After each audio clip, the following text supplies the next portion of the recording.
Hey, this is Raphael with another constructive conversation. Today we're here with no other than Mr. Tony Brown. How we doing, brother? How you doing, King?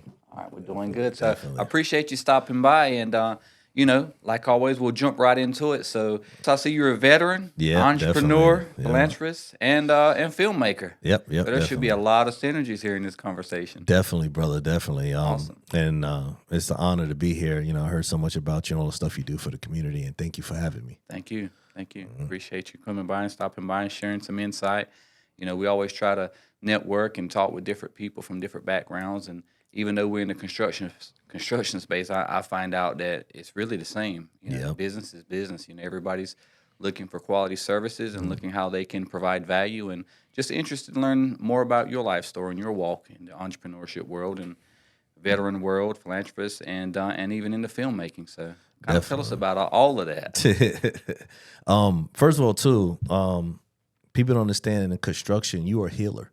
Mm. They don't even look at it that way. You're a therapist because when you give somebody their first home, you done change that whole trajectory of that family. Yep. So we have to honor the construction workers, the plumbers, electricians, and I want to do that here first and give you your flowers while we're here. Awesome. I appreciate it. Yeah, I tell people all the time once we, start talking and start talking about the construction space overall, I'm like, I didn't realize when I started out that you think it's construction, masonry, brickwork, managing the different trades, the problem solving, but it's so much more. Like you said, I didn't realize I was going to have to become a marriage counselor.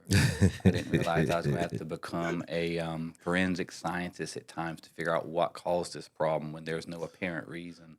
And there's just so many different hats that we have to wear. But we could sit around and we have done it in the past. We sit around and complain about man, I didn't sign up for this. But as I look back on it, it's the biggest blessing that there is because I tell anybody when we start talking about the roles that we play is that at least in my mind, what we do with custom homes specifically, it's one of the most complicated things that you can try to do and try to do it at a high level because, the more you do, the bigger the challenge gets. So you imagine just one Mhm. client, say if it was building for, you and your spouse, and, that's totally different from if I go try to build for Mark and his spouse. And Yep. you cannot treat two things totally the same, even though it's, they're custom homes and you can't really take your experience for granted. Normally, in most industries, you can say, "Well, I've done this, and from past experience taught me this," but you don't have the luxury of saying that because it's every time you start new, it's brand new. Mm. And so, you know, it's one of the best teachers, and it's helped me to kind of mold me into the type of leader that, as we're growing into different things, I told the government contracting officer recently, they were like, well, hey, how can you take on this project? Something that's kind of unique. We haven't done it before. How can you be so confident in being able to accomplish this goal? Being that based on your track record, I haven't seen that you've done X, Y, and Z. Mm. And but the years and experience in custom homes, I said, well, our background is in custom homes. However, the thing that we're really great at is in custom homes. There's never a duplicatable project, meaning like if I build for you and I build for someone else, it's two totally different things with totally separate problems. I said, we just happen to have a skill set that's very refined to where I can do things I've never done before, but by the time I'm done, it looks like I've done it 100 times. Yeah. I said, that's what custom home building is, and that's what people expect. So, I tell people also, I'm like, it's one of the most difficult things there is to master. I think the only thing maybe is more difficult than that is maybe brain surgery. People laugh when I tell them that, but you think about it. Even when you're at batting 90% or 95%, or even sometimes you can knock it out of the park and get 100%. Write down your vision, your goals, to make model numbers, and sometimes even with all that, we can still miss the mark because even though it's right, it's wrong because it didn't meet the expectation. We got the actual make and model number right, but when the client sometimes maybe sees something, it doesn't quite match that vision they've had in their head. And that's something that's took me a long time to get over because I'm driven by, pleasing folks and making sure we get all the T's crossed and all the I's dotted. And, it's just something that's a complete struggle at times because it's like being a perfectionist, you want to get all that right. Yeah. But, that industry served us well. It's helped us expand into government contracting, commercial development. And, so Talk to me about your journey, with entrepreneurship. Yeah, my journey is a long road, but it's a healthy one because you learn as you go along. I started here in 2015. Same thing, building homes. The first home is called the Peterson Kill Home because I always wanted to name each home after a fallen soldier. Oh, okay. And I think Carl Pringle, he came to me with a safe space, and that's one of the properties that I gave him for the safe space that he needed in Bonnie Doon because that area Nice. is kind of rough. Yeah. So we still have to finish up building that. But along my entrepreneurship, I started getting into branding and consulting for companies and taking companies to a whole nother level image wise. Also, I started into filming. And the reason why I got into filming because I was in the community because you start off as construction and just start spiraling. So it's like, okay, I wanted to actually teach the kids how to shoot a movie instead of a gun. Mm. Because a lot of them didn't understand that their vision can be differently told other than sports. Yeah. Everybody want to get out the hood with sports and stuff like that. So I was like, let's lose the left side of your brain. Let's do creativity. Yeah. So if you can write music, you could do a score. It's just teaching them the verbiage is different. Same thing with construction. I feel like the construction industry should go into the community and get those teenagers, those troubled youth in those teenagers communities and have them work underneath them for like a week, a co-op type thing. Cause that's what we have in New York, like work a week and go to school a week and get them in trades early. Yeah. Because our school system, not saying it's failing us, our school system doesn't have that anymore. And I feel like once we have that construction community come together with the city council and stuff like that and get some incentives going for these construction industry, that these young men can get into the trades at an earlier age, and women too, for that retrospect. But it'll cut down crime tremendously as well. That's why I said that you're a healer, you're an uncle or a big brother, because you can grab any kid. And what's good about the construction industry, there's no racism when you're teaching somebody, picking up a hammer. So that's why, I'm here, and I just wanted to give you your flowers with that. Man, listen, I totally relate to everything you say, and we say the same thing as far as where the construction industry is at and how, it's easy for, in my opinion, minorities to thrive in the construction space. Like you say, it's a space where not many people's entering into it, but you can enter into it and just with a little bit of passion, a little bit of drive, not a whole lot, just a little bit, you can stand out quickly in any trade, if it's plumbing, electrical, heating, and air. And so I think over the course of the next 2 years, 5 years, definitely probably by 10 years, that with the young people, if they can kind of have a little bit of vision or have someone like yourself or me, out here, making content that hopefully resonates with them and say, hey, you don't have to, like you said, you don't have to, pick up the gun. You don't have to do this. You can go over here and learn this skilled trade, find you a mentor, find someone to allow you to work with them. And the fact that there's not a whole lot of people entering into the industry. I read something, I don't know, a couple weeks ago. There's a study that said for every 12 people that's leaving the construction industry, only 2 people's entering. But the 2 people that's entering is brand new. So, in the next few years, what's that going to look like? The people that are retiring and leaving the space, that well driller, that surveyor, that brick mason that has those 30, 40 years of experience, where's it going? It's dying with these folks. And so if we're not careful, we're going to be in a space that it's going to be, we're worrying about all this other stuff. This is going to creep up on us in a way to where we're not expected. We're always so used to picking up our phones and doing a Google search when our HVAC's out and calling someone and they're out the day or the next day after. If we're not careful and the youth don't come in and like really start taking advantage of this, or this problem doesn't get solved, we're going to be facing a serious epidemic, pandemic, whatever we want to call it.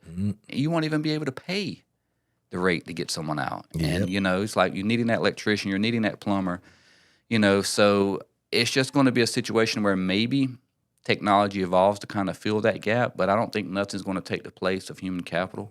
And I'd love to see, us minorities primarily, to fill this space. Definitely. However, I think society as a whole needs to kind of change its perspective on the skilled trades.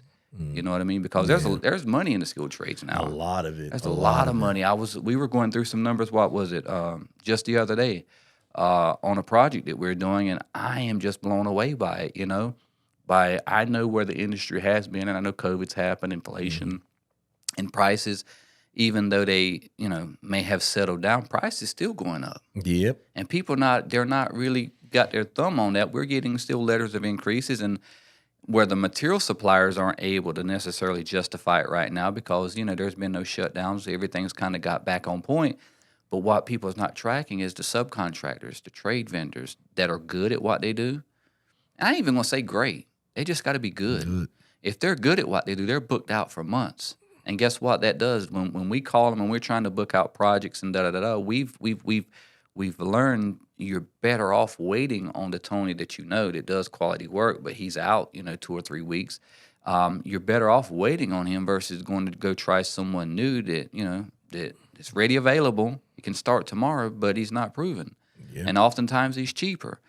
And experience has taught me that you're going to pay triple when you go with that guy, and the headaches that comes with it. Yeah. So, a lot of people, that's what they're running into now when you hear the horror stories about contractors, and they're just trying to solve a problem, but they're not realizing that they're thinking they're solving that problem, but they're creating a bigger problem. And so you got the folks who are good at what they do. Then you got the folks that are really great at what they do. The good folks and the great folks have figured it out that, you know what, you're going to have to pay a higher price. And when you go to compare it to, well, I know that I should be able to get this job done for X amount of dollars, and it's costing me double. Well, guess what I have to do when I pass it on? The consumer has to end up paying for it. Yep. But at some point in time, where's the limit to that? So we're at an interesting space in the construction industry where the prices like that are steady going up. The skilled trades are doing this. Yes. Demand is higher. So, I'm just very interested and eager to see how this plays out over the course of the next few years. I'd love to see the youth flood the market, but I think what's going to happen, you mentioned filmmaking, we're doing social media, podcasts. Even though I'm not that guy, I'm starting to feel an obligation to reach the youth in a way in which they communicate. Yeah. You got the flashy cars. You got a certain lifestyle that appeals, that attracts the youth. Now, I know some contractors, I'll follow some on Instagram, and, they're driving the G-Wagons and all that Yeah. kinds of stuff. But, it's like I think the industry has to specifically show that side of things because that's what we're all working for. Most of us are working to build our dream home for our families, provide for our families. And I think the construction workers of the current and past, we've never lived that lifestyle to where we're flashy. Even if you make the millions and like whatnot, an it's just F-150. hardworking, F-150. You're driving a nice dually or whatnot. Yeah. You build your nice house, but you don't really show what's possible. And I think that if the construction industry as a whole would kind of shift that mindset and show, well, yeah, you can make, you can become a millionaire at this thing. Show contractors that started in 2 years' time, they started from nothing. Now they've got a house paid for. They've got, but during the day they're having to get dirty. Yeah. But at night and the weekends they fly, So I don't know. That's just something I'm thinking it needs to happen. But even with some, you're talking about filmmaking, maybe that's an idea to show what that journey looks like. Yeah, and that's what the partnership comes in at with not just the youth, but with those because constructions was taught by fathers back in the days. You knew since you was young, your father's a mechanic, you working in a car in there and stuff like that. So. Yep. If we could get back to that, the community, teaching the community, that will be better than focusing on the school because when you teach a child, you build a synergy because education is spiritual too.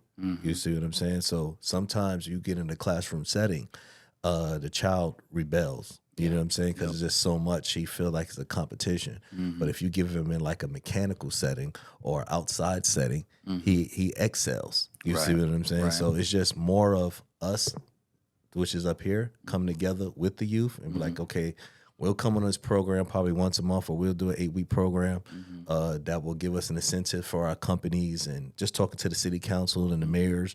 And we could take things to a whole nother level at that point because they seeing us meeting them halfway. Right. At that point. So Yeah, and that's something that we're a small company, but as we grow, that's one of my goals is to take folks that I found it's pretty odd actually that I can take someone who doesn't have any construction experience, but someone who's hungry, who's passionate, who wants that opportunity, and who can get it. They got to want it, they got to be able to get it and comprehend it.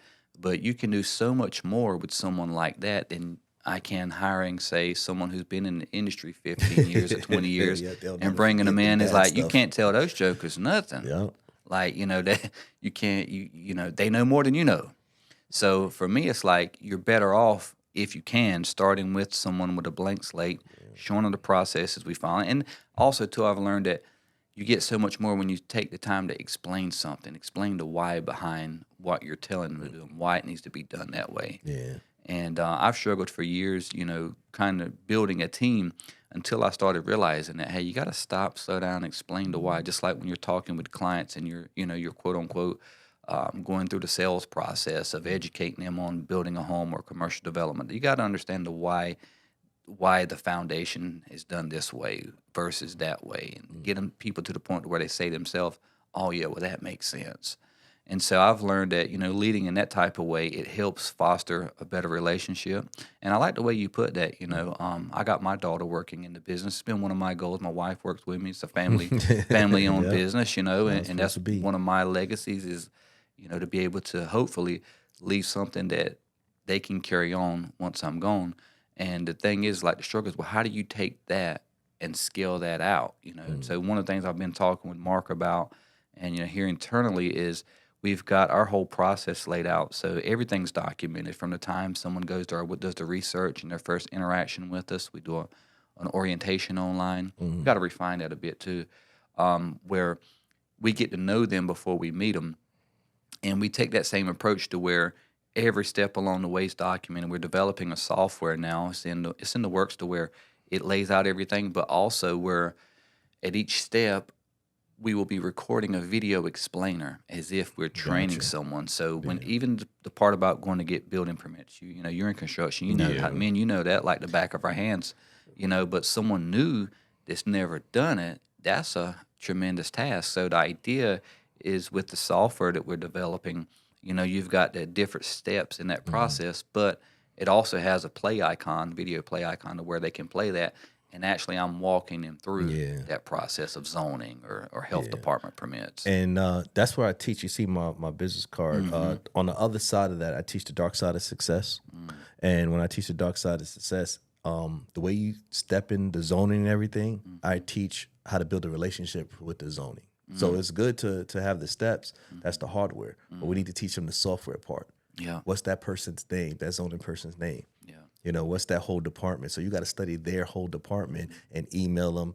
Say, hey, listen, just email you saying have a nice day. Send them something, just a gift of thanking them for doing such a wonderful job. Just Yep. highlight them in different ways and mannerisms. So now when you put that paperwork in, you got to them on a first name basis. Yep. You see what I'm saying? Yep. So we have to teach that side also, not just the hey, let's put this file in at this area. So It's like interesting you say that because it kind of relates back to what I've come to a realization is that I use the analogy of like a brick mason or even a chef. It doesn't matter construction or any industry that chef or that brick mason oftentimes will think that because they're the best brick mason, you know what I mean, they're the best chef at what they do, that's it, that's good enough. And what I found out, that's the ain't. furthest thing from the truth. It And ain't. that's what's so hard for a lot of people that's in the skilled trades or get really good at one facet of something is that's just the beginning. And I tell people, like with what we do, building a great home or building a great structure, you're expected to do that. That's nothing special. What's special is the fact of like what you're saying. How well are you able to connect with someone in 2 to 5 minutes to where you've made them smile, they like you. And Yep. so much of our success is getting people to like you. You can do the best job ever. And, if you can't connect with people and get them to like you, you're going to struggle. And it took me a lot of years to realize that. I thought starting out that, man, all I got to do is be the best at the finishing. My houses look the best, my properties, da-da-da. And you know what? You can do all of that, and you miss that 5% out of that 95%, and people's going to remember that 5% way before they're going to remember the 95% of all the effort you've done. And so you're very right about that as far as teaching folks, how to connect with people, how to remember their names, how to notice the little intricate things about them, and even remember them. I know one of the things I'm working on is on my priority list is being more thoughtful Yep. when you're interacting with people. clients, vendors, subcontractors, because at the end of the day, you want them people to like you too, Yep. because we're all relying on them. We're all relying on each other. So that's something that I do believe is very important, and I'd love to talk with you some more to kind of figure out what all that looks like at different stages of the software that we're building. Yeah. As far as you've got the zoning stage, you got the permit stage, you got the client interfacing stage, and all the countless parts you go through the construction process. Yeah. So, with your experience, what did you find to be the most challenging, as a builder when your years of building? Um, I figured, to be perfectly honest, more of classism than anything.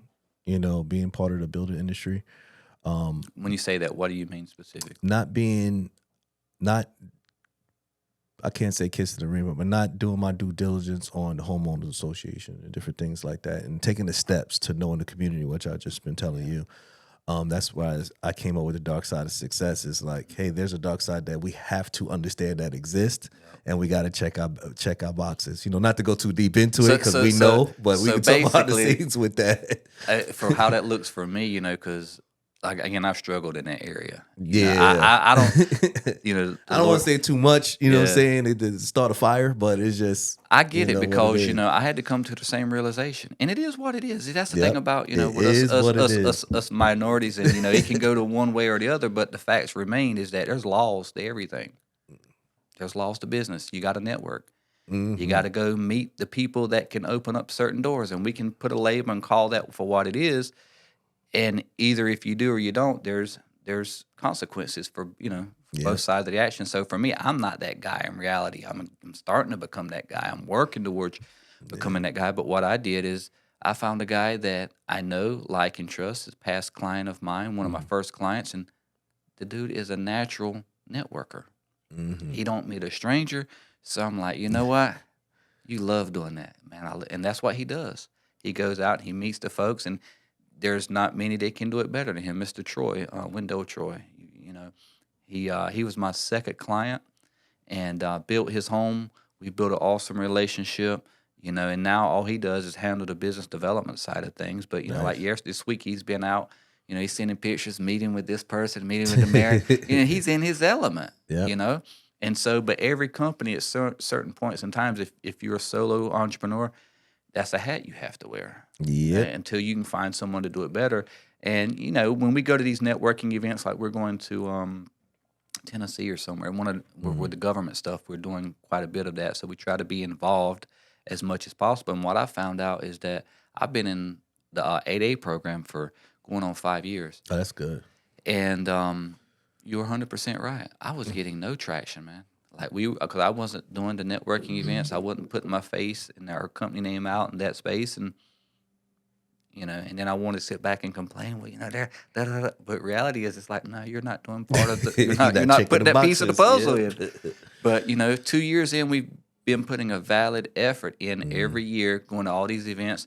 Now we know, people at the core, Savannah, Charleston. There we go. Got them on speed dial, and the folks out at Fort Liberty now, and it's good to be great at what you do, but the people got to know who you are and that you are great at what you do, and then foster enough relationship to where they're willing to put you in the game. And when they put you in the game, you better make them look good. Yep. Now, we could call that what we want to, and sometimes it is exactly that. And it's like, it is what it is. It is what it is. And that's the craziest thing about it. But what I found is that at the end of the day, how I have to look at it when I'm in those environments, because a lot of times I'm in those networking environments. If I stick to my natural tendencies, I'm off to myself. You know what I mean? I don't. I might see you there. I might not even go up to you to approach you, shake your hand, and introduce myself. But I've had to learn, no, we're here. I tell you, the thing that helped me was when I'm in those environments, I'll say, we're here just networking. We're here. Everybody's here trying to help one another. It's it ain't the fact that I don't know anybody there. It's like going up and introducing yourself. Yeah. What do you do? What do you do? Kind of like what we're doing now, but on a bigger scale. But it can be intimidating. Yeah. When I the way I do it, what I teach people and I brand and stuff is like, hey, I got an acronym called MIS, MIIS. When I go to anybody, it's about, I tell them like, hey, listen, I heard what you're saying, but I can make you money, impact, impress, or save you money. You got to give 3 out Yeah, of the go 4. do that one more time slow. Yeah. It's miss. So usually somebody say miss me with the ball or whatever, miss me, whatever. So we got to make them money, impact, impress, save them money. Gotcha. You know, so even when I walk in, I could do that in 15, 20 seconds when I analyze something. So when we talk off air, I can show you examples and everything. But when you go into that, what did I say about me? I didn't say anything. But I said a lot about assisting. I care about what your needs are, and it's all about how much we can build a relationship lucratively, or I would say impact your branding. You see what I'm saying? So when you start doing that into different realms, people look at you different as an asset, not a liability. Because even if you're not talking money, I can't offer like a city council person money. What I can do is build a part of their community to make them look good, lower crime, so now they get reelected. Yeah. So you got to know the strategies of the dark side of success too. You know what? And I'm there with you 100%. We've got a project. I've had a lot of people ask me, why don't I get into developing, like the tract homes and things of that nature. And for me, and I tell people, it's like, I don't see an angle for me to be any different I got doing you. that. I Like, got you I on don't that, see any brother. angle on me. So I cannot go in there from what I know now and do it any better than the guys that are already doing it. Plus, our whole strategy has been about building a brand that's about quality, custom, and I've got a couple of realtor friends that's always even brought me land deals. Here's 30 acres, 75 acres. They're willing to deed it to you for free, and you can use it for collateral and go do this development. I've been tempted, but I've always listened to my gut instinct. It's like, nah, I don't. I don't know how I'm gonna bring value. But here recently, we've looked at a floor plan, and I liked it. It was actually a boathouse that we walked. I've got a video on TikTok, and I walked that, and I was like, man, this is really neat. And so one of the real estate friends I know, of course, had land. He already told me before, anytime you want to do something, I've got land. I'll basically deed the land over to you for the construction loan. But I remember that floor plan. It's a 1,200 to 1,600 square foot floor plan. But when you walk into it, I was blown away. And I'm like, I could see myself doing something like that. I could do a development like that. Number one, it's different. Yeah. Nobody else is doing it. We're actually making another niche that's not in the market right now because everybody's about 300-ish, 280 to 320 price point from what I can tell. Yeah, it's wild out there. And it's like, even now a lot of people aren't going to be able to get in that bracket. That's your military, because that's what they're building for. Right. BAH. Yeah. And it's like with this floor plan I'm talking about and the development we're looking at, it'd be 200, 220-ish. And, as a builder, we still make a good profit. And actually, on the margins, we'll make probably close to the same when all the dust settles. But the price point's lower. And we went and talked with the city mayor and talked with them. And surprisingly, they're all aboard. They're all on board with it. They got the funding. Yeah, and that's what they already told. They've got a certain pot of money that they've been trying to find use for, and they've been trying to serve this other bracket of employees for the city and stuff like that. And it is amazing though once you start looking at that dark side of what a lot of us may look at it. It's eventually once you start getting comfortable with that and accepting the fact that there's different levels at certain times where I've had to work on the business, then work in the business. Now I'm working kind of like around the business. That's really one of the hardest things to do. And what has been your secret? I see you're that guy. I mean, like with me, I'm for the longest part I've put someone else in that position, but I have found that you need to be that guy. If you're the owner of the business, you're that brand, at certain times, you have to show up. You have to kind of stand up for your company and what you guys are about. What input would you give on that? All right. Communication is the key, right? Everybody say it, but they don't understand comprehension is the lock. Say that one more time. Communication is the key, but comprehension is the lock. Amen. The way you comprehend may be different from the way he comprehend and he comprehend. So what I do is learn your comprehension language first. How do you do that? By just discussing, having conversations, and a lot of things, people will tell you who they are, and then you'll see what they really want, and then you take that and apply it to your strategy of success. So when you have that acronym, MIIS, whatever they want, you apply it to that, and then you execute.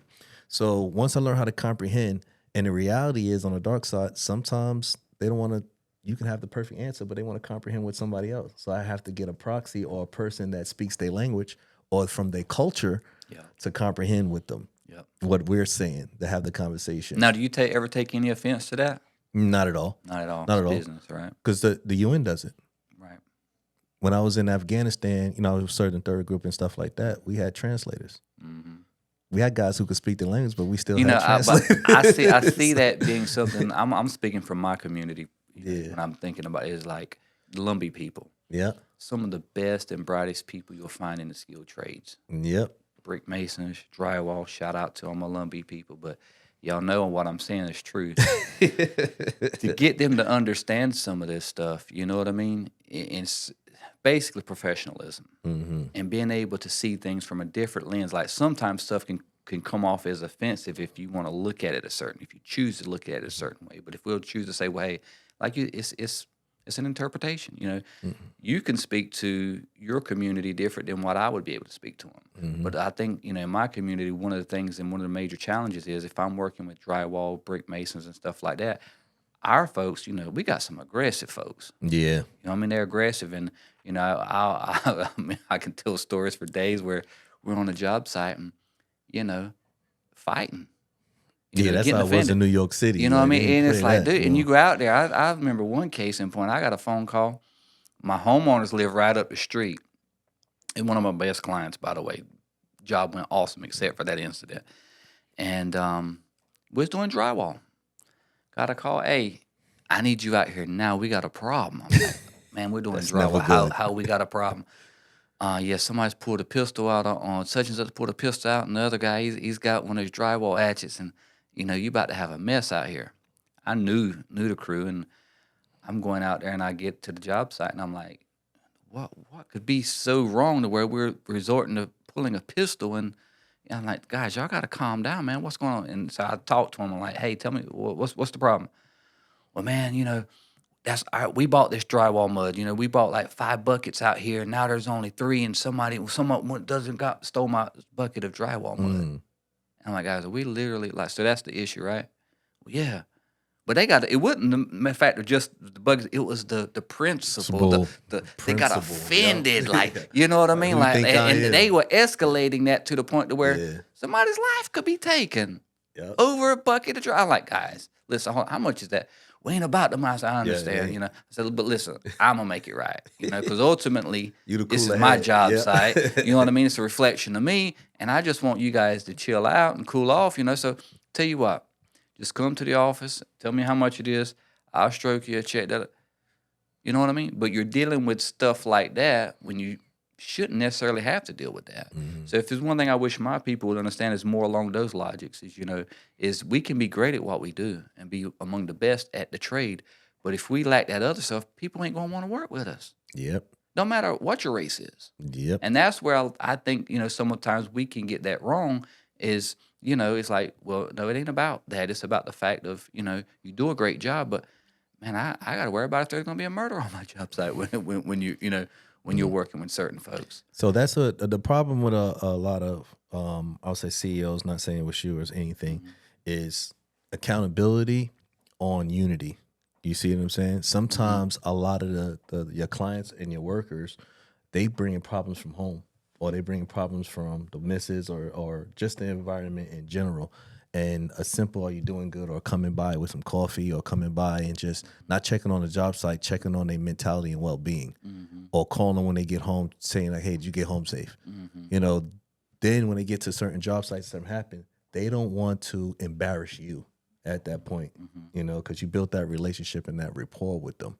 And I always tell people, you'd be surprised how just a check 7 o'clock at night and just be like, yo, just checking up on you and say how you doing will stop somebody from blowing their head off. Yeah. Or coming to the work the next day to blow somebody else's head off.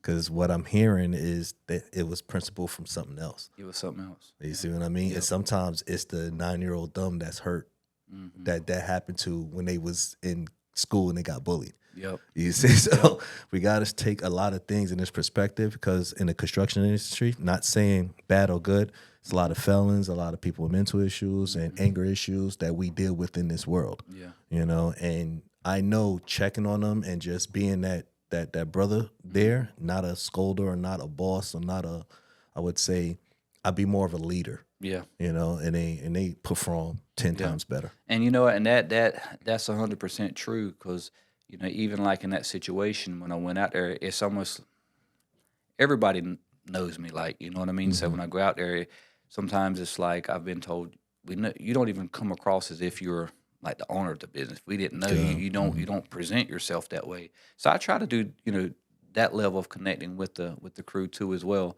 As far as just like you said, it goes a long ways when you just say, "Hey man, how you doing? Mm-hmm. Yeah, how's everything? Everything good? How about it? Is that good? You need help with anything? Yep. Nah, man, we're good. We're good. All right, well, cool. I mean, and that carries you, a long way. And that's what I'm finding to be most interesting about at least where I'm at right now in business is that I'm finding myself, and you probably see the same thing, to where you get to a certain point, and you're more of, I think leader's not the right word, mentors kind of, but just someone that can influence Yep. your level of influence on how you can influence people is something that has became more apparent to me here in the past year or so. And don't forget the dark side of that too. I want everybody to understand that. All right. So with the other side of that, you don't want to be an enabler too. You see what I'm saying when you're speaking to these people. So when you're speaking to somebody, you want to come off of a ladder or a crutch mentality. You'll see that in my speaking engagement. With a crutch, you can hold somebody up. With a ladder, you could get them to the next level. Exactly. So you could become a foreman or everything like that. But guess what? It don't work unless they put the work in. There you go. So now you're not an enabler. Man, you know what? And you kind of preaching to the choir there, because that's been one of my flaws is that I'll see just because of my upbringing. You know what I mean? And anybody that's followed me for a while, I'm blessed. However, when you look from the outside, being adopted, mother giving you up for adoption, not knowing your father, being in the foster care system, your adopted mother dying, all that whole scenario, people can look at that like, man, you really struggled. I don't feel like I've struggled. You know what I mean? But I do understand that there was, compared to some people, that was a lot. And, I tend to see someone's potential way before they do. Yep, that's our gift. You know what I mean? And it's like, man, because I see myself in them. Yep. Seeing that frame or that drywall or and I'm like, man, that guy's got a talent. She's got a talent. And so you want to help, but what I found, I was more so an enabler. There you go. You know what I mean? And it's like, it never worked. Mm-hmm. And it's like, you can lead a horse. I've had this saying, I've said it a few times, that analogy, you can lead a horse. Then sometimes you can try to drag a horse. You might do it, but when you get it to where it's going, there's nothing you can do to make it drink the water. But what I did, I found out that sometimes the horse don't know he's a horse. So I taught him that he was a horse first, and I didn't have to lead him at all. Well, how does that go if you don't like you don't like you tell him he's a horse? You know what I mean? You get mad at you because you told him he's a horse. Exactly. Yeah. So even with that phrase and a lot of things that come into this society, when you start dealing in any business, that's why my business goes into so many different levels with coaching and stuff. When you're dealing with certain people, right, what you're doing is the pain in you dealing with the pain in others. So your pain become a weakness. So the weakness in you dealing with the weakness in others. When you have a strength, the strength in you won't deal with the weakness in others. You're going to uplift them. You're going to put them to another level, but not at the detriment of yourself, because you was there once. And the best thing for you to do is to keep showing them strength and understanding. You understand? So when you come in on that level, it's a whole different ball game. Yeah. Because your spirit is different. Yeah. And they're going to stand upright. Yeah. So talk to us about Southern CC Inc. Yeah, Southern CC Inc. is a nonprofit organization. Started it in 2015. It was a vision of mine when I got injured in Afghanistan. I came back, and I just wanted to give back to the veteran community because I got kicked out of the military basically for my injuries. And then it was just like the military, it enhanced my life and changed my life, because I was a troubled kid, from assaults to murder, a whole bunch of stuff I did when I was younger. When I got into the military, it was like a structure I needed. So I got all the way up to third group, and being in that group, it showed me how to be a man in certain aspects. General Sean Mulholland, he took me under his wing, and then took me to a whole nother level, about leadership. It was like, and I was a specialist at the time. He used to call me the specialist. So my way of thinking and with his guidance, same thing. He always said he saw me in him. So he just taught me so much. And then when I came into the construction world, to the building up the community world, I noticed it wasn't that it was a bad community. It was more of pain in a different way. Yeah. You know, we had kids out there that was touching their ribs. And I always said that if my contract says foreign and domestic, if I go to the middle of Afghanistan and liberate people, why I can't do it in my own hood? What is this? Do not go areas. So I started getting that passion and started seeing that, you know how you going to bring somebody food, but you see another child on the road that needs water and then another child that needs jacket. Now you had to take a look back and be like, instead of me turning back, let me see the whole big picture. So, and that's where the difference, I say, where humanity came in, the philanthropist came in at, because humanity is like, you giving out food to people. Philanthropist was more like, why are you hungry? So I changed my trajectory and started like, okay, I gotta see why these people are hungry.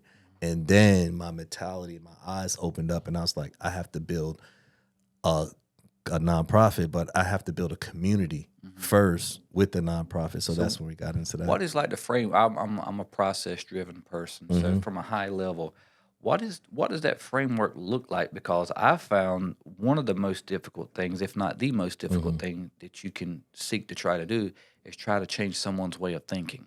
You don't. You know, so it's like when you see certain environments like that, you know, there's always, you know, different contributing factors. And I look at it in my neighborhood. You know, I still live in the same neighborhood I grew up in, and I see some of That's the how you same change things. it. You know, and I want to be that example. You know, and it's like you can do all of that. You can lay out the blueprint and all that, but the people have to want it. Sometimes, like you said, horse might not know it's a horse, and so you know there's still things that we could do that probably we haven't. But is there a framework, like when you go to do something like that and you see a neighborhood and you start asking those type of questions, what does that framework look like to go from, okay, you know, you're starting here and you're seeing this person here, you know, you're going to care someone food, but you see someone needing water, someone needing clothes, and you start going on that journey to change that community. What is the framework for doing that? Empowerment. Once you get into a community, right, they have to see that it's coming from a good place. So you have to be with one of them. So when you win the hearts and the mind, sometimes you got to live in that community, but you got to bring yourself to their level, you know, not level as in way of thinking or anything like that. You got to meet the people where they are. So it was times I slept in Bonnie Doe, you know, and talked to the kids that was running away. We sleeping in the street or sleeping in an abandoned house talking, you know, and I'm buying the property, which is on Gavin Street, and they're starting to build that. But that relationship that they have with you is all about the people that are the 5%. A lot of people worry about the 95%. It's not for you to worry about that. It's for you to save that 5%, because at the end of the day, that 5% can turn into 25% really quick, because now you have somebody at 12 that's going to be loyal to you for the next 20 years. Some people are old and stuck in their ways. You can't. Well, it's kind of like, it sounds to me like, you know, you're it's a different form of investing. It's a, you know, and the reason why that spoke to me, because you were saying all that, and I always use the analogy sometimes when I talk with people that I've had some people that invest in me, you know, being a foster child, and you know, I ain't gonna say I was too rough, but I was in, you know, Robeson County. You know, if everybody knows about Bonnie Doon and the history, everybody knows about Robeson County, and you know, I grew up in the middle of some pretty crazy situations and all that, but it did take some people, you know, pulling me to the side and saying, you know, hey, you're different. Yep. You know what I mean? You know, that ain't who you really are. You know, even though you don't have a mom, even though you don't have a dad, you know, when you're going to have kids one day of your own, you're going to be a great father. You're going to be a great husband. You're going to be a blessing to many. And it's just, it always amazes me to where I often wonder if the person that said that, I know they felt it, but could they visualize that even then? Because, you know, I could have went left or right at any moment. But the difference is they showed you love in a different comprehension. It's called time. That's how kids spell love, Time. You know, a lot of people, they just give them a laptop. You know what I'm saying here? But kids gonna know, just like your son or daughter. You don't even gotta. You could be in a poker face, and they'll come up to you and be like, "Hey, daddy, what's wrong?" You ain't say nothing. That's how they feel that. So when you understand the spiritual side of education and knowledge and wisdom and understanding, they pick it up right away and they learn. And, thinking on, whenever I think on that, I always go back and be like, I cannot count on my hands and feet how many times I've had to go back, and that's the thing that saved me. The fact that someone that I loved and trusted and I knew had my best interests at heart told me that I was going to do this and be that. Yep. And in those pivotal moments when I was like, just feeling like giving up or When quitting. did you see yourself? You see what I'm saying? They saw you, but when did you see yourself? That's when it count. And when you see yourself, that's it. And so, it just amazed me. So how powerful is that? Just the fact that someone took the time to do that and say that to you, and that alone was really the only reason why that you are what the world sees now. And you could have went anyway. You know what's the crazy part? They're not even your family. They're not in your bloodline. They're not your complexion. Sometimes it could be somebody out of your race to do this. And that's why I go by like-minded, not like-skinned. Yeah, I like that. That's facts. Yeah. So what would you say is the highlight of everything that you've accomplished and you've done so far? When a parent called me crying and say, "Thank you, you changed my child from going to jail," or I might not be the one to make you a millionaire, but at the end of the day, I stopped your legacy of families going to jail. So now when this person stopped going to jail, the son goes to college. Yeah. You see what I'm saying? So we have to look at certain things for what it's worth, but be honored that it could be worse. You see what I'm saying? So even though I didn't make you a millionaire and you're making $15 an hour, or you're just starting out your life all over again, guess what? Your child's going to college because he's at home with his father. Yeah. Putting fathers back in home, putting families back together, showing a child that there's more out there than your corner, and doing it and just seeing the life just gets right back into them. So it just makes me energy. It gives me so much energy. How much of what you do from your perspective is tied to teaching folks proper communication skills? Because everything you're saying, 110%, because it's both. It's both. It's not even like it's an age category with this.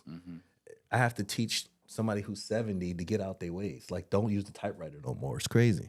Like, it's not just the youth. It's sometimes my biggest problem is the elders. It's not even the youth. The youth want to be led.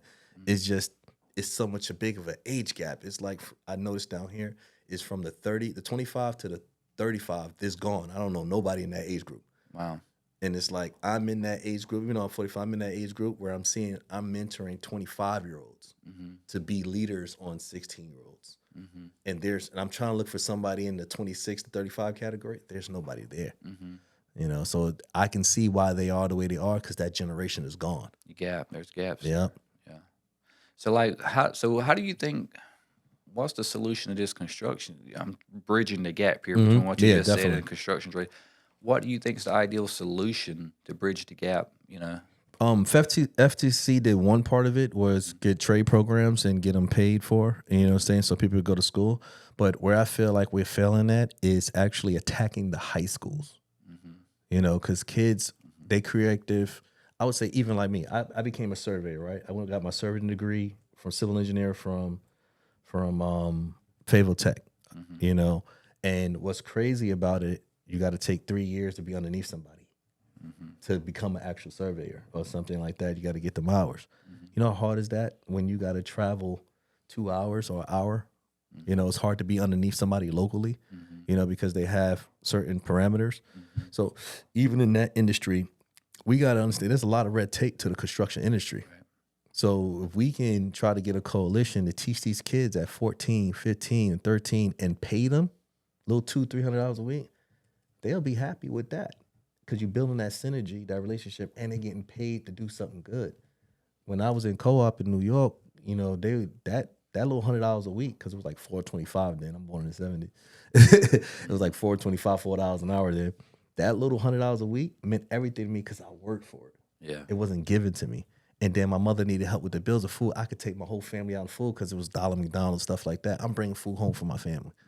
So if we can get that type of coalition going between the homeowner association and everybody coming together and just reaching out to these kids, saying that you care, we could take over. Yeah, nice. What's the Black Point Battle Royale? Talk Oh to me yeah, about that. definitely. Black Point Battle Royale. It's a group of us veterans and active duty soldiers. We all got together and just tried to bring our own gaming studio because we was not say tired. We just didn't understand how everybody using our likenesses, but not giving us back to the community. So I found out, being one of the only African American veteran gaming studios that's in existence. So we purchased a block, which is Cumberland Street. Got the building plans for that. I think I send you that, and we trying to build out that. And what's good about it, I didn't know it was a $300 billion industry and we only 3% in it. So we got a lot of incentives that we can go into it. But the transition with that, with the same thing, is getting funding, getting $20 million and changing a kid and teaching them how to do, I would say, coding from home, So now they ain't got to worry about being a sports player, construction player. They have another option because we got techie people now. Everything's going to tech. I don't care what you say. Like kids are learning on iPads in school now. They start getting rid of books. So now if we could teach them instead of playing video games how to code their own video game, do their own voiceovers and different things like that, they'll learn with the left side of their brain, and crime will definitely drop at that point as well. Nice. So working with a few people out here to take that to the next level. So what's the end game? Like, what's the ultimate goal with that, with the Black Point Battle Royale? The ultimate goal is to have a safe haven. Part of the battle pass that's there is suicide prevention. We also partner with domestic violence survivors, and we'll make battle passes for them for domestic violence to donate back, because we want to empower women too into the game, because a lot of these games don't have women empowerment. So we got with female rangers and different things like that for empowerment, and young ladies, of course. Another version of what we want to do is autism type game for people under the spectrum, and empower our superheroes, because I always call autistic community our superheroes, and do that. But just to build a community, and saying that, hey, listen, you don't have to be, the world most famous, and being a nerd is cool. Like, I like being a nerd. You know what I'm saying? Like, we want to make everything cool again. When I was younger, they had a movie. I don't know if y'all saw it, Revenge of the Nerds. That was one of my favorite movies. So it's I hadn't seen that. You got to see it, I man. check it out. It's good. It's good. Revenge of the Nerds. So it's a lot of talent that we got in this community with just so much division, and unity will be our best option to stop a lot of this stuff. Nice. So what's talk to us about? I see you met with the mayor here recently. Yeah. And so what was that about? How'd that go? Oh, that went excellent. This is the first time, I don't like using the word gangs, but we set history. Like, all the different gang groups came together, and the mayor sat with them, and I give him kudos and I honor him for that. And they came to him and said, we want the crime to stop too. We want the shootings to stop. But it's a lot of discrepancies, because at the end of the day, a lot of these kids' stomach is touching their ribs. Yeah. So we can't even control them at that point, because how are we going to tell somebody who's 13, who got 3 or 4 little brothers, and the mother's substance abuse or something like that, and he got to take care of his 3 or 4 little brothers? How are we going to tell him not to do what he's doing? It's a lot of pain out there that's unknown, that's not known, and we can't pray it away. Yeah. And that's what I see a lot of people try to do, is pray the problem away, which those kids ain't trying to hear none of that. They hungry, and they want to get out their situation. And he sat there and he listened, he understood, and he called me the other day, said, thank you for doing this. I didn't know, and I want to work and make things happen. So now we're starting to get more engaged in the community. We're starting to change some things around. We're holding people accountable. I had a couple of young men that say, hey, listen, I know I got a warrant. Can you call me downtown so I could turn myself in and clean up my warrant? Perfect, brother. I'm there for you. We're not going to leave you behind. What else do you need? I have situations where we running out of food, because now these kids at home, the food stamps went down, and then they only eat when they in school. You see what I'm saying? So it's a lot of pain and a lot of things that's going on that we need to bring to attention and understand it from their point of view. Yeah. But like I told my guys and told the men in there, if we do this, you got to register the vote. You got to do jury duty. You got to, what I'm saying? So I'm getting them to get involved more in the community. You got to come to city council meetings with me, and see these people at work, at their job. They don't understand the big picture of that, but at least we're just showing them we showing up to their job. Right. What's the success story look like? Like someone like you're reaching out to, like they had this that could have went left or was going left, and but all of a sudden through you guys' effort or through your actions and all that, tell us about a story like that. One of our success stories, I'm gonna post that too. But it's the guy named Larry D. He was in and out of prison all his life. He told me on air, he's like, I said, how long you been out of prison? He said, for 2 years. And I'm like, that's the longest time. He said, yeah, I've been in the system since I was a kid. Mm. And now that I'm out the system, I've been the freest I ever been. I have people calling me to do floors. I have people calling, like, he was so excited. He said, I get to see my son and I get to raise him now. And that's all because of what you've done. You know, now he's looking for contracts and stuff. And what's good about him and what I like about it, my greatest success is when he reached out back to the community and now he hired the kids from the community that's troubled and he works underneath them. But it's just hard getting him floor contracts because, you know, getting him to that level of sustainability and people using his past against them. That's the hard part. Yeah.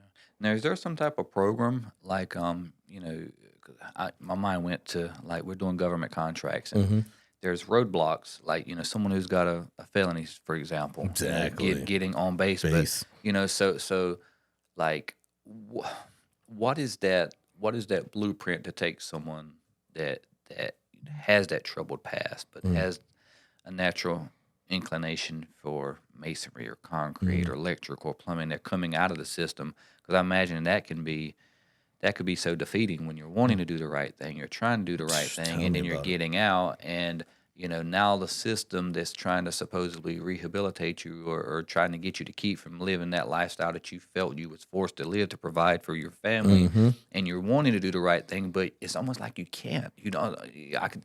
I can see that perspective. Yep. What I mean? For a brief window, I was kind of in a similar situation where you're sitting there looking at your options, and it's almost like, well, there ain't an option. What are you talking about? You know what I mean? Yep. I want to do the right thing, but the right thing, there's red tape there. I can't do that.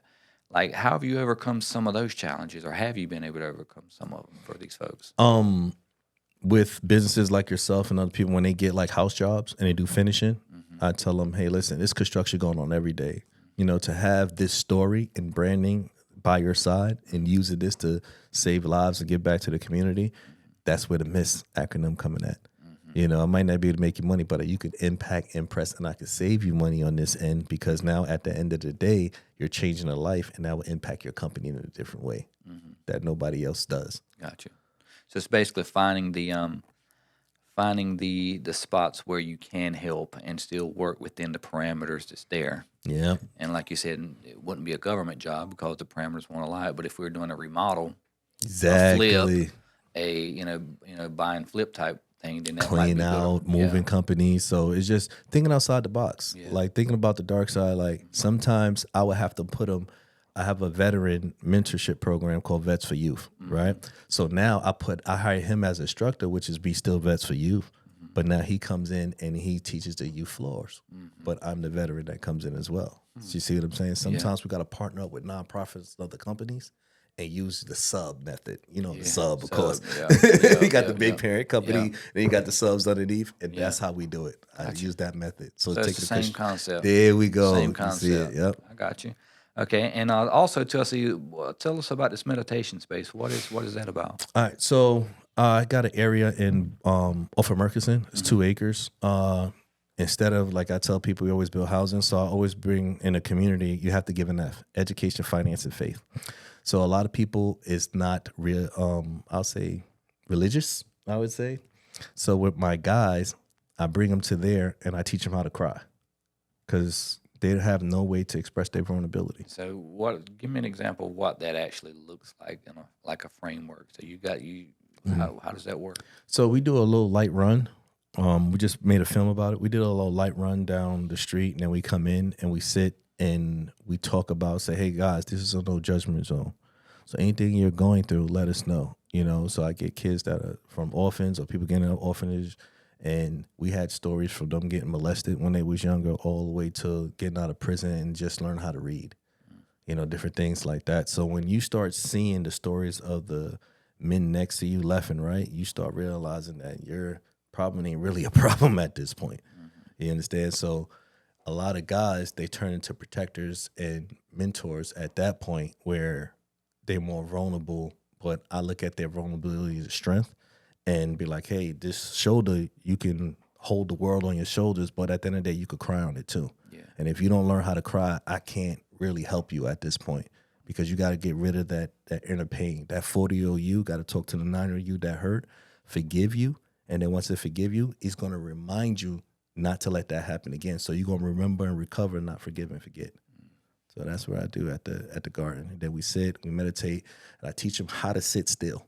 Because everybody's always moving, but they don't know how to sit still. Yeah. So when you sit still, sometimes solitary confinement is the biggest situation that a problem somebody has. Well, I read something like that is the most like difficult thing. You put someone.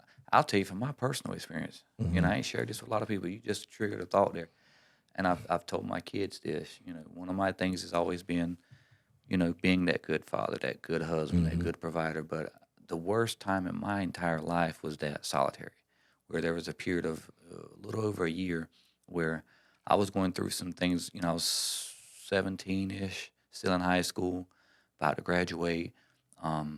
I was adopted, and then, you know, as soon as I got 16, I wanted to go live with my sister, my real sister. She had already kind of had her own family going, so I went and lived with her. And within 3 or 4 months of living with her, you know, she fell victim to the same thing our lineage had with the drugs, crack.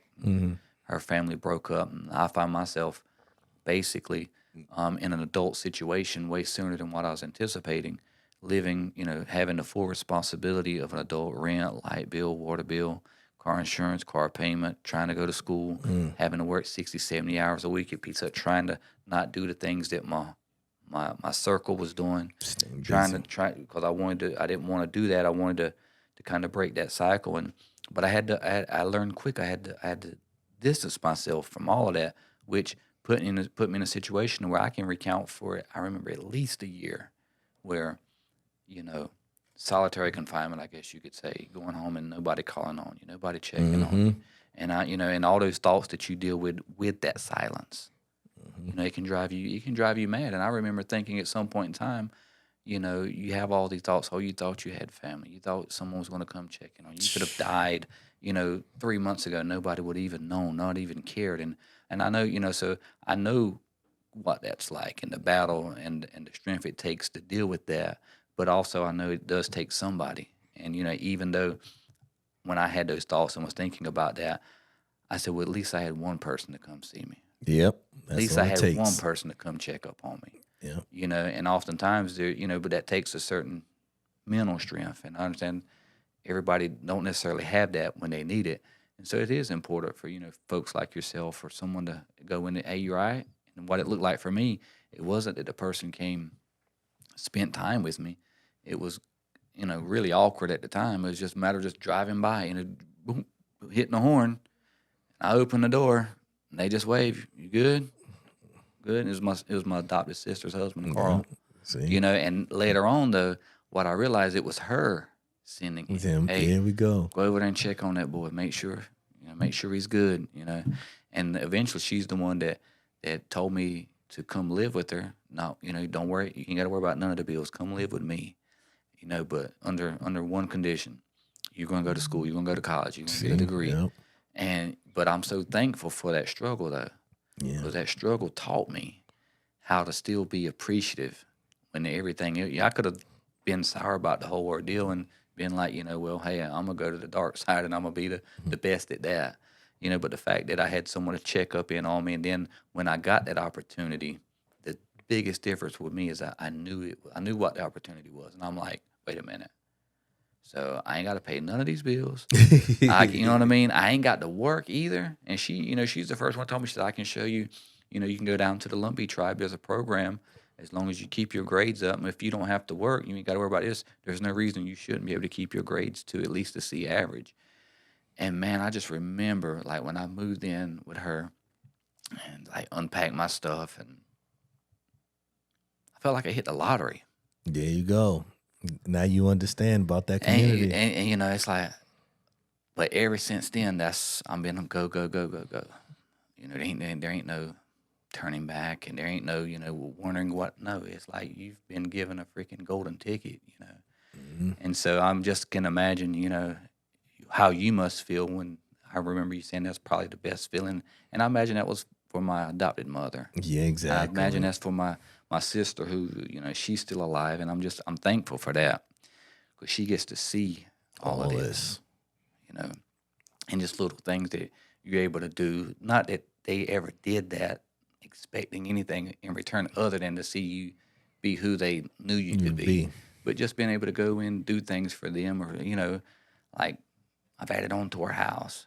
She's older. She was having to carry her clothes out to outbuilding garage where she had a washing machine and dryer. And I said no. We just I went and designed building a home and built the addition for her. And don't worry about it. I got it. Mm, Putting a backup generator on a home. I got it. So I relate to a lot of what you're saying, and a lot of people might not know that or know that story in depth. But I just want to tell you, appreciate what you're doing because I know I've had someone like that with me, mm-hmm. and I look back on my life and most people would look at it and say, "Well, man, you've had it tough, man. I've been blessed at every junction where I could have went the wrong way. God has always Yep. put The someone on my universe. path to say, hey, no, no, no." Or when the load got too heavy or felt like it got too heavy, had someone to come there and lighten it. So Yep. I salute you for all that you're doing, and I can just imagine the people's lives that you're changing, and so yeah, that's great. Just wanted to share that story with you. That's Just kind of brought that to mind, and so what's next for you? I mean, you've done all this stuff, been a veteran, entrepreneur, philanthropist, filmmaker. Out of all of that, I am curious if you had to pick one, which one would you choose? I would choose film because I can connect bridges with the film industry. Mm. There's like you doing here with the podcast, right? Mm-hmm. So now I'm getting. It's like film is like the janitor; they can get keys to any room at that point because you can market, you can teach a child, you can go to schools, you can go to politicians, of course. Mm-hmm. So now when I'm networking all these rooms, and I'd be like, hey, I'm in this community right here. Can you assist this community with what you have? Mm-hmm. And then I hit them with the MISS acronym all the time Mm-hmm. when I go into a different community. So being part of the dark side of success, it's called like I could call me the white glove, so everybody's hands won't get dirty. So that's what we understand that part. Mm-hmm. But it's definitely united everybody through film. Film is it's like the focal point of everything. It's a lot of revenue. You could create a lot of jobs. A young lady that we had, because I did it with Brandon, matter of fact, the human trafficking survivor that I have, because I do human trafficking empowerment for survivors. And it changed her life around. So if we had a young lady just doing her makeup, she could hear the story of her. Now she know how to protect herself. You see, different things like that will just takes you to a whole nother spiritual level that you can save lives through film. So that's what I'll do the most. Nice. Okay. Well, hey, I appreciate you stopping in, talking with us, and I'll before we wrap up, I will ask: is there anything you'd like to kind of close out with, or anything you'd like to know more specifically about, Southeastern? Yeah. Anything that we may need to cover, but again, I do appreciate it, man. It's been, I think, one of the best episodes, and I feel like I'm kind of finding my own rhythm here, and I feel real comfortable talking to you, even though it's the first time meeting. Feel like I've known you That's how you known do you it. for a while. Listen, I tell people, man, like all the time, synergy and spiritual. Once you cut from that cloth, you can see a fake a mile away. You're going to relate to people, spiritual energy more than anything. And that's what I feel like when we in a room. Really, me and you cut from the same cloth at a certain thing. You understand when I say you got to cut certain red tape, you got to do certain things, without saying what we are actually Right. talking about. Yep. The Yep. people who know. Yep. And that's what I feel like. And I believe like after this was meant to happen at this time. Me and him been speaking for a while. So this was meant to happen at this time to build a better life for everybody else. So I know we're going to connect after this and to do future projects. Awesome. You can follow me on all social medias, Mr. Tony U. Brown. Or you can Google me at Mr. Tony U. Brown, either way. Awesome. So this has been another constructive conversation. Thank you guys for tuning in, and be sure to like, comment, and subscribe. Also, I'll end with this. Be sure to give us some insight. You've probably watched more podcasts. We'd like to get your feedback on maybe what you would want to see next and some of the different topics you may want to see us touch bases on.